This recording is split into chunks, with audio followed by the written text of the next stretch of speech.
because both the parties here, they'll have more ideas, more information than one person. One man telling everybody to do what they are supposed to do and what they are not supposed to do. Only one person takes a decision and he makes sure that everybody should follow it. That we call it as individual decision. However, suffers from delay in decision making process. Now there is also a demerit.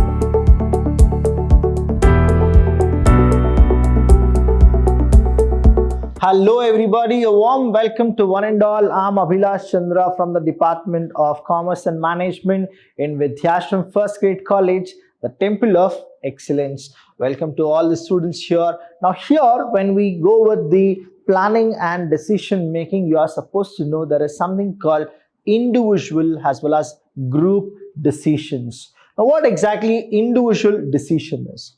Now, only one person takes a decision and he makes sure that everybody should follow it. That we call it as individual decision. But here you have a merit as well as demerit. Now, what exactly the merit and demerit is? But before that, you should learn what exactly is the individual decision is all about. So, individual decision are taken by a single individual. So, here what happens is that to the one manager decision making. What is it? The one manager decision making. Now please understand here. When we go with functional structure, say example you have MD here, managing director. You have two departments, one is HR and another is say finance department. I'm just giving you with three of the departments and one more you have is say marketing department. Now, this is what it is called as individual decision. But what happens here is, when you understand the levels of management, the MD is in the top level, HR is in the second level.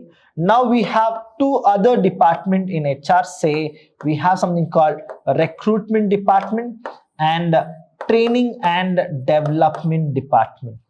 Now, if HR is giving the decisions or he's making the decisions and he is giving it to the recruitment and T&D, that is called training and development, what happens is this is not individual, this is a group decision. So you have one is individual, another if it is like more, then it becomes what? Group decision. So right now we are only talking about the individual decision where MD is giving his plans and all other people are getting the work done. Now what happens is everybody should report to whom? To the MD. So here it is what happens is very difficult for MD, that is only one person. So what happens? Only for a small company or a small business entrepreneur, only those people who can handle all the decisions by themselves, we call them as the individual decision maker. Now, what they usually do is they set up and they prevent in India as many business units are owned by single individual, say entrepreneur, right? He does everything by all his own decisions. But when business grow in size, now business also grows in size after so many years, right? Now what happens is, the size and complexity, it may not be possible for one individual to take all the decisions himself. He needs the help of specialized people and also other individuals. So here what happens is, now we have one person called MD. Now he'll take care of HR, marketing, finance. But he cannot take care about the department which comes under the HR. Now what happens is the complexity and the size is increasing. So what happens is he need to get specialized knowledge from different individuals. Now example, you have financial. Now finance will also have what? Here he'll have audit department. Here he will have budget department. Now one MD cannot see what the audit department is doing and the budget department. So what happens is he should give that decision power even to the finance manager. So that is what the difference between individual decision making and group decision making. So what are the advantages? What are the things will we come across in individual decision making? Is the first one here is decisions are taken by single individual. So we got to know that only one person is there who will go with the decision. But the problem here is whether the decision is right or wrong, we don't know, right? The reason, because less costly, that's the reason we go with individual decision. But one more reason is that you will have the information very less. The reason is it is based on limited information gathered by that manager, because always we go with one thing, that is 2 is better than 1, because both the parties here, they'll have more ideas, more information than one person. That is where the limitations will be. That is what that person feels, he will take decision. Whether what he feels is correct or not, who is there to judge? That is a problem here. And next one is individual decisions are taken in situation of crisis or emergency. It will not happen every day on a regular basis. Only when there is a crisis, there is emergency, sudden change in any of the format, uncertainty. Then what happens is we go with individual decisions. They do not involve moral commitment. That is, they don't have any kind of moral commitment on the part of members to accept and implement them. That is the very bad situation when it happens to the individual decision. That is, he will be rigid and he will not change according to the other convenience. Individual decisions do not affect moral or job satisfaction of employees. Now here what happens is, as you know that they do not involve moral commitments on the part of members to accept and implement them. That is one. As well as you should know that individual decisions do not affect moral or job satisfaction of employee. They don't even affect anything. Next is they introduce one-man control. Now here what happens is there will be a kind of one-man control. Sometimes that organization can actually see a dictatorship. That is, one man telling everybody to do what they are supposed to do and what they are not supposed to do. Then what happens is there will be entire chaos in the organization because you are supposed to listen to only one person. Now here it can be a merit as well as a demerit. Now merit, if you understand what happens is you are supposed to report only to one person, and whatever he says you will do it. So there is no confusion at all. But if you understand the demerit, then you will feel that individual decision is sometimes not good. It should be only practiced when there is a crisis or there is any emergency. Regular basis, you are not supposed to go with it. The reason here is, supposingly the person is biased. Supposingly he becomes more partial. Then what happens is there is a suffocation within the employees. So that's the reason individual decision, sometimes it is favorable, but most of the time it is unfavorable, is what the statistics and the research says. Individual decisions do not promote interaction amongst superior and subordinate. That means there is no proper discussion between the subordinate and the superior. Whatever the superior one person who wants to tell, he will tell that, and the other remaining people should work and they should perform.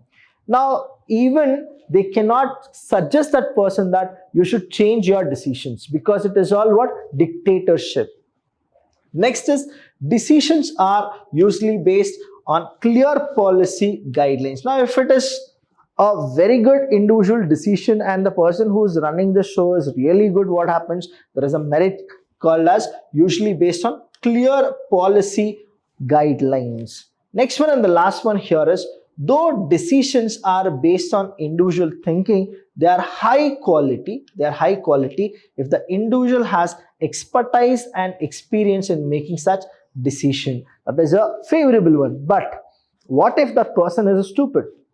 Now you need to understand that the entire way of individual decisions, if you understand, the job profile, whoever is working in the organization, if he or she knows better than the person whom they are taking the decisions, then what happens is there is a suppress in their creativity, innovation and ideas. And many times what has happened, what we have seen is, for one particular person, the owner will actually give all the power and the owner will actually feel that he will get the work done properly. But the owner doesn't even know that whether the person is capable of handling the people or not. That's the reason here, students.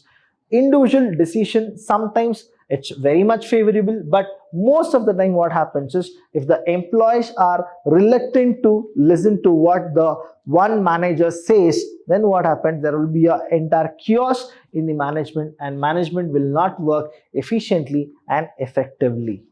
So next one we have is group decision.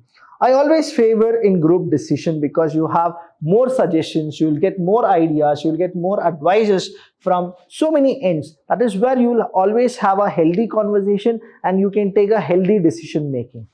So group decisions are taken by individuals who are identified, that is identified as a group of making a decision. So you will have a team called decision makers. Group decisions have plus values such as greater participants. Now you'll have more people actually coming and participating in the group discussions and to make what exactly the decision should be for 1 year or 2 year or 3 year, for 1 month, for a day, or what kind of decisions we are supposed to take. Of individuals and better quality in decisions can be given.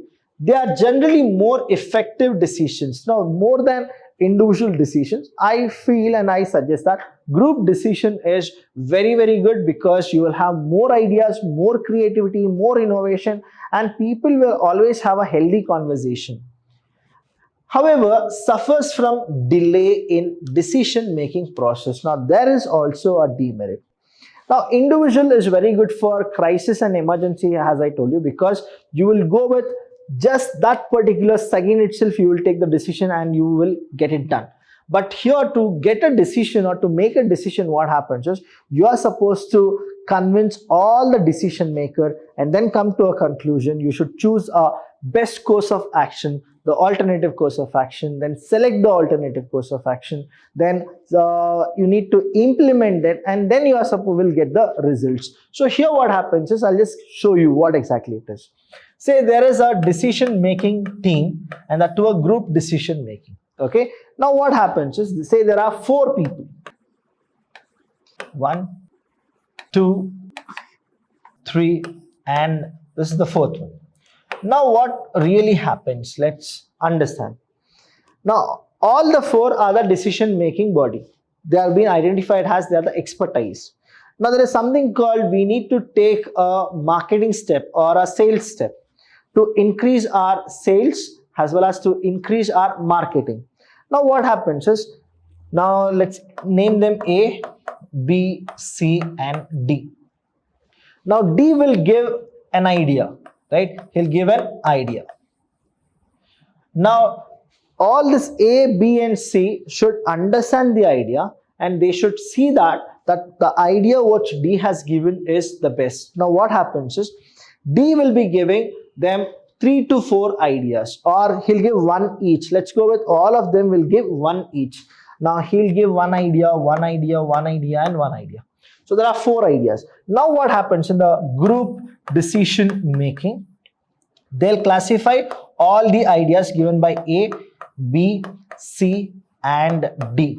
Now they need to go with the one more called examining the idea. Now after examining, they are supposed to check which is the best course of idea, where they will go with selecting the idea.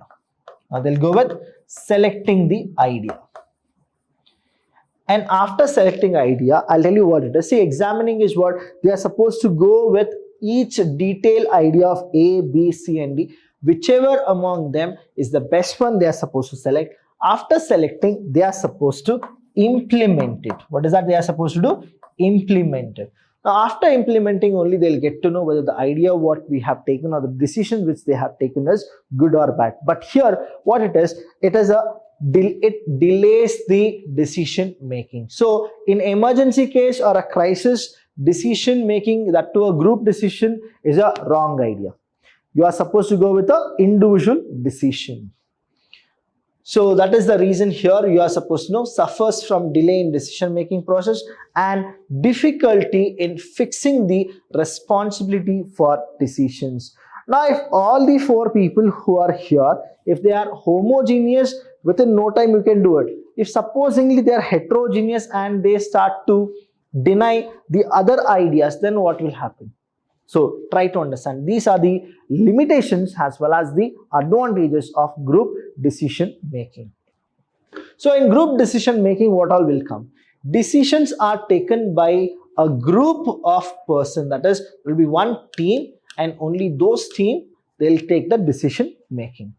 Group decisions are costly in term of time and money. Now what happened? We had this 4 ideas, namely A, B, C, D. A, B, C and D. Now what happened is time was consumed, because you will examine each and every idea personally, properly, and then also it is costly. The reason is to identify what all you are supposed to have and what all you are supposed to do. You are supposed to predetermine it. It's always the future course. You are supposed to imagine till the future, and it is also what? It is costly, because all the 4 are the expertise. You are supposed to pay them the salary as well. Incentives, fringe benefits, all those you are supposed to pay. They are based on extensive information. See, just like that, they did not give you the ideas. They have done a proper survey about it, research about it, and then they have given their own ideas collected by members of the group. Now here what happens is we have A, B, C and D. Now A will have his own team, B will have his own team, C will have her own team, the same way D will have her own team. So here what happens is that entire team would have worked out, and then they will give the statistics. On that basis, they will give you the plan. Group decisions are taken when there is sufficient time. When there is sufficient time. See, that is the reason here only in this point, if you understand, individual decisions are better than the group decision, because individual decision happen in the crisis and the emergency, whereas the group decision you really require time, and when you go with a short span of time, you cannot accept the group decision at all, because nobody will believe in somebody else's plan. Group decisions are easier to implement as group members feel committed to them. See, if all the 4 people are committed to each other, then what happens is there will be no problem. But if supposingly all the 4 are heterogeneous and they don't want to accept somebody's plan, then what will happen? That is what it is. Group decision that too positively affects morale and job satisfaction of employees. Here, why it will be affect the job satisfaction and the morale? Because you are asking a suggestion from those people. When you are trying to ask suggestion from those people, what happens is they'll also feel that they are also a part of the organization, and they feel so much satisfied that to a job satisfaction will always be there. So these are the group decisions which are favorable. Now one more is they introduce self-control. Whenever you go with a group decision, when you ask the other people the suggestions, advice and the tips, what happens is they'll be what? It is self-control. They promote superior subordinate interaction. Now the top level management will ask the middle level management, what is that to be done? Can we do it or can't we do it? Now when they ask more questions and they get to know that what are the problems in the middle level and the supervisor level. Now here what happens is, say here there is a person called A, and here we have A dash, and here B dash and C dash. Let's go with the hierarchical order. A is the boss of A dash is a boss of B dash is a boss of C dash. Now understand the format here. Whatever happens in A dash level, A should know about it. So whenever the group discussion happens, A will ask A dash the problems about his team. And when he starts explaining it, these are the things which we have the hindrance or the barriers, then it's a duty of A to nullify those barriers. In the meanwhile, A dash should ask B dash what exactly the problems they have, so that the decision taking can happen very easily. So here what happens is group discussions are taken when the problem requires creativity and expert knowledge of a group. The last one here is it usually results in high quality decisions as they are based on extensive brainstorming. They provide the benefit of synergy. So there will be always a benefit of synergy. Now here what happens is, if B dash is unable to know the problems or to move on with the problem, it's the request for the B dash that he should tell A dash about it. And A dash will ask A, because A is the expertise here. He is the expert here. Now, when you take the suggestion of the expert, whatever B dash was supposed to get it done, it will be done immediately. So that's the reason they'll have something called job satisfaction. They'll have something called job satisfaction. So we got to know that in individual decision, you will not get any job satisfaction, but when it comes to the group decision, you will actually get job satisfaction more, because you are always with the group and you are taking the decisions all together by understanding their problem, and then you are supposed to minimize their problem and solve the problem, and then give them a very clear platform where they can work efficiently and effectively, so that the productivity of the organization will also be there. So these are the two things which we are supposed to understand. One is individual decision, another is a group decision. Hope you have understood this. Thank you so much, students. I'll see you when I see you.